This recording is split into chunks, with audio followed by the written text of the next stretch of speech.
অনলাইনে কি প্রশ্ন আছে? কোনো মাসআলাগত প্রশ্ন থাকলে আমাদের মসজিদে বিধান হয় প্রচুর সংখ্যক এবং সুন্নাত অবহেলিত এবং বাতিল এখনো। আমি জোরে বলা হয় না, সম্মিলিত মোনাজাত রফুলিয়াদের করা হয় না, মুখে হাত ধরা হয় না, মিলাদের মতো জঘন্য বিধান হয়। এমন অবস্থায় মসজিদে যাওয়া বন্ধ করে দিয়েছি।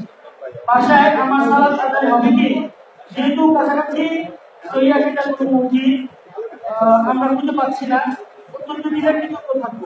ওয়ালাইকুম আসসালাম ওয়া রাহমাতুল্লাহি ওয়া বারাকাতুহু। একটাই অনলাইনে আমাদের লাইভ দেখছেন, সেখান থেকে প্রশ্ন করেছেন যে বর্তমান তিনি যে প্রেক্ষাপটে অবস্থান করছেন সেখানে বিদআতে পরিপূর্ণ এবং সঙ্গে সঙ্গে সহিহ সুন্নাহ অনুসারে তারা সালাত আদায় করতে পারেন না। আশেপাশে তার কোনো মসজিদও নেই। এই মুহূর্তে অবস্থাতে তিনি কি বাসাতে সালাত আদায় করতে পারেন কি পারেন না? বিষয় হচ্ছে বিদআত হচ্ছে দুটো ভাগে বিভক্ত। এক আকীদাগত বিষয়ে বিদআত, একটা মাসালাগত বিষয়ে বিদআত।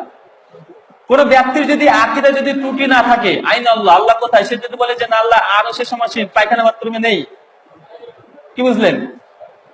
যদি বলেন আইন আল্লাহ সম্পর্কে প্রশ্ন করা হলো আল্লাহ কোথায়, সে বলে ফিস সামাই, আল্লাহ আসমানে আছে। আর কোথায় আছে?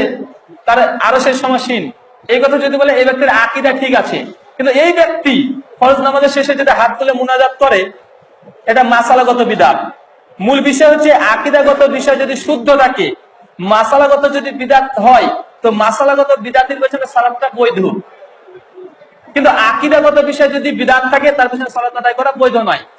মিনহাজুস সুন্নাতে শেখ ইমাম ইবনে তাইমিয়া এই কথা স্পষ্ট ভাবে 750 বছর আগে বলে গেছেন যে মাসালাগত বিদআত এটা সমস্ত কিছু ঠিক আছে। যেমন আপনাদের খন্দকার আব্দুল্লাহ জাহাঙ্গীর সাহেবের কথা বলি, তার আলহামদুলিল্লাহ তার আকীদাগুলো শুদ্ধ, এমনকি তাকে যারা ফলো করে তার আকীদাগুলো শুদ্ধ। কিন্তু অনেক বিষয়, কিছু জিনিস আছে বিদআতের সঙ্গে যুক্ত থাকে, ত্রুটিপূর্ণ কিছু আছে, এসব ব্যক্তির পেছনে সালাত বৈধ, অসুবিধা নেই। কিন্তু যে এদের কবর পূজা, মাজার পূজা করছে, এদের আকীদায় ত্রুটি। এরা যদি রাফুলিয়া দিন বুকের পুরে হাত বাঁধে, কোনো বেরোলি মতো যদি আকীদা থাকে, আর তারপরে যদি বুকের পুরে হাত বাঁধে এবং রাফুলিয়া দিন করে, তাদের পেছনে সালাত বৈধ নয়। বিষয়টি ক্লিয়ার হলো কি? বিষয় হচ্ছে আকীদাগত বিষয় যদি ত্রুটি বিচ্যুতি হয়, তাদের পেছনে সালাত বৈধ নয়, যদিও সে রাফুলিয়া দিন দিয়ে সালাত আদায় করুক, বুকের উপরে হাত বাঁধুক আর জোরে আমিন বলুক।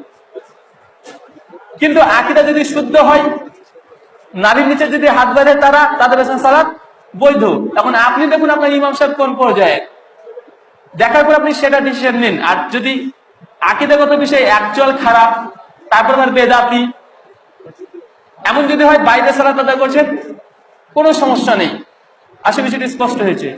شكرا يا ربي شكرا هديت قلبي شكرا نورت دربي شكرا شكرا يا ربي